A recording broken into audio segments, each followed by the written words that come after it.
Jangan lupa subscribe channel YouTube TVRI Bengkulu, like, komen, dan nyalakan notifikasinya.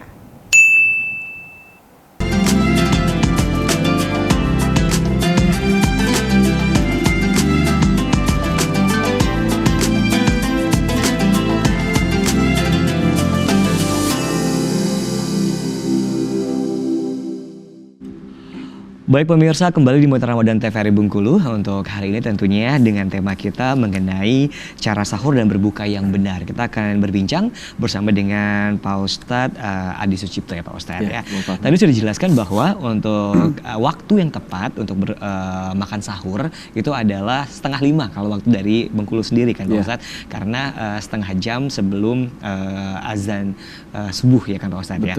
Nah kalau kita sahur itu bukan jam yang ditentukan ataupun juga yang dikasih tahu oleh hadis yang barusan Pak Ustadz sebutkan, tentunya apakah mungkin jam 3 atau jam 2 atau jam 1 itu masih diperbolehkan atau seperti apa Pak Ustadz hukumnya? Ya baik, malam itu terbagi pada 3. Kita kenal dengan Muqaddimatul Lail. Muqaddimatul Lail itu Bang Fahmi itu mengawali malam itu dari jam 8 malam itu ya. Kemudian setelah itu Asnal Lail yaitu pertengahannya, kemudian yang ketiga yaitu sepertiga malam, yang paling fenomenal itu sepertiga malam. Nah, ini disebut dengan malam.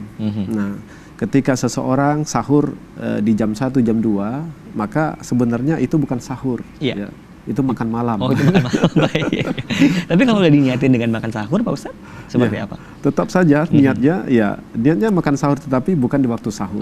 Artinya dia sah-sah saja dia melakukan hal itu, tetapi pada hakikatnya untuk mendapatkan keutamaannya itu dia belum tepat di waktunya. Nah, maka ketika seseorang betul-betul sahur dan di waktu sahur ya, maka dia sesuai dengan waktunya ya. Mengapa kita mesti sahur di waktu sahur gitu ya? Karena sunnahnya Nabi ya sudah mengajarkan kepada kita, sunnah untuk sahur itu adalah ditakhirkan ya di akhir waktu.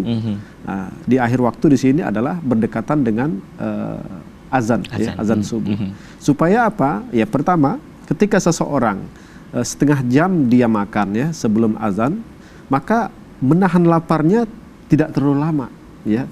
Misalkan kita jam 5 azan, jam 6:30 atau jam 6:30 ya, sekitar berapa jam ya Bang Fahmi? 13 jam. 13 jam kurang lebih Pak Ustadz. 13 jam anggap begitu ya. Kalau kita awali dengan menahan tadi atau sahur tadi, kemudian kita tahan waktu azan, berdekatan dengan azan sahur kita, maka nahan lapar kita tidak terlalu lama. Iya benar. Nah beda kalau misalnya jam 2, jam 3, kemudian setelah kita makan, wah lama banget ya azannya, akhirnya tidur. Ya ketiduran, bangun jam 6, sholat subuh ketinggalan gitu ya. Sementara orang-orang berdekatan dengan azan sahurnya, maka ketika dia selesai menunaikan ibadah sahur, azan dia langsung ke masjid. Nah apalagi dia bisa beriktikaf seperti itu. Dan ketika dia menahan sampai waktu berbuka, hitungannya tidak lama, cuma 13 jam. Betul. Jadi secara fisik pun juga aman insya Allah. Baik, Masya Allah. Berarti ada semua manfaatnya Pak Ustadz ya, apa yang dianjurkan oleh Muhammad SAW ada manfaatnya. Kenapa kita harus sahur di waktu yang telah ditentukan tentunya Pak Ustadz ya.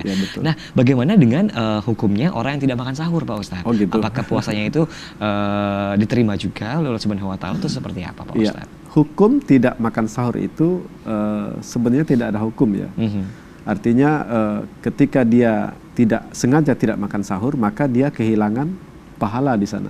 Oke, kehilangan pahala untuk makan sahur ya. Karena makanya ketika dia sudah kenyang, saya sudah kenyang tadi jam 3, jam 2 makan, tapi waktu sahur menjelang azan itu kita dibangunin lagi, ayo minum gitu, malas bangun gitu ya. Malas bangun gitu ya. Minum aja.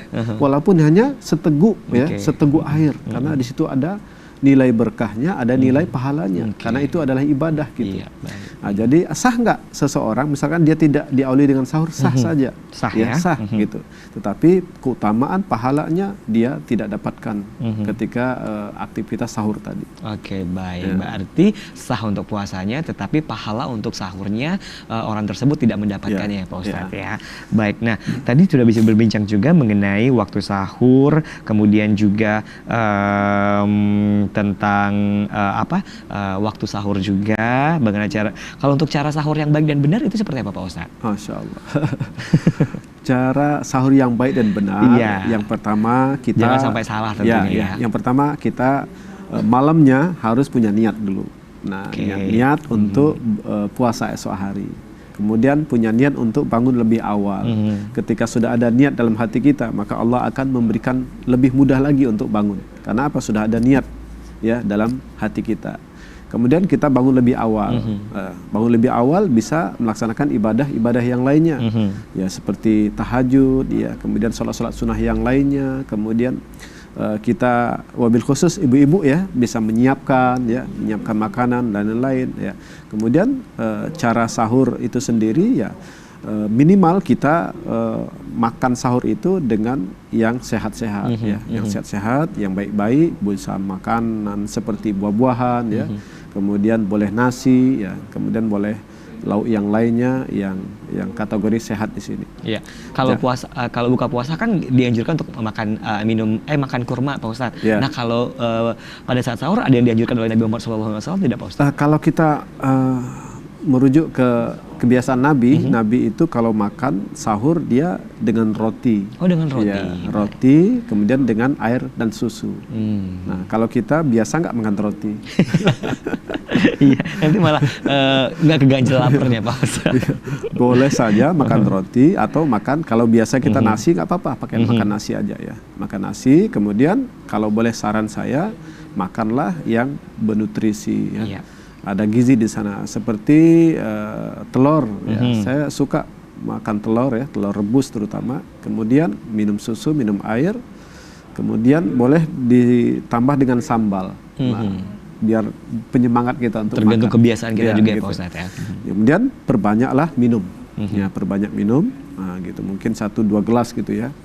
Nah, kemudian setelah itu berdekatan dengan azan biasanya ada bunyi sirine ya tempat kita. Itu artinya bukan imsak sih sebenarnya itu. Nah, imsak itu artinya menahan. Nah, itu mau ditanyain juga Pak Ustadz soal sirine ya. Apakah sirine itu kita berhenti makan atau seperti apa? Apakah itu udah tanda waktunya sirine bunyi sirine stop makan dan tidak boleh ada aktivitas untuk sahur kembali? Iya, sirine itu tujuannya untuk mengingatkan, mengingatkan, pertanda bahwasanya sebentar lagi azan akan tiba. Misalkan 5 menit sebelum azan bunyi sirinenya. Tapi itu bukan pertanda bahwasanya kita dilarang untuk makan. Oke, berarti silakan boleh makan ya. Silakan minum ya gitu. Wah, udah bunyi sirinenya, ayo minum gitu. Minum. Kemudian setelah itu pas terdengar azan, itulah waktu yang imsak tersebut dikatakan, artinya menahan.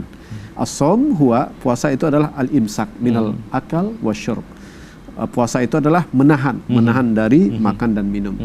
Kapan? Ketika terbit fajar atau ketika azan subuh, maka di situ mulai berlaku.